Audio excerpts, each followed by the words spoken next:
বন্ধুরা, সকলকে আবারও আবুলসী শিক্ষালয় ফেসবুক অ্যান্ড ইউটিউব চ্যানেলে স্বাগত জানাচ্ছি। আজকে আমরা আলোচনা করব মাধ্যমিক 2026 সালে জিওগ্রাফি 2 মার্কের সাজেশন। Lesson number 1। লেসনের নাম হলো বহির্জাত প্রক্রিয়া ও সংশ্লিষ্ট ভূমিরূপ।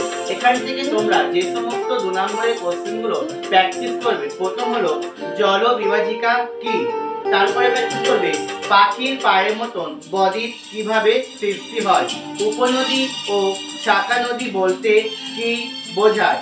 এরপরে তোমরা 2 নম্বরের জন্য যে প্রশ্নটি প্র্যাকটিস করবে, হিমরেখা ও হিমশৈল কি, বাগুস্তা কাকে বলে, মহাদেশীয় হিমবাহ বলতে কি বোঝায়, লোহেস কি এবং বালিয়াড়ি বলতে কি বোঝায়। এই বালিয়াড়ির মধ্যে তোমার পড়বে বারখান কি, মরুদ্যান কি, শিব বালিয়াড়ি কি।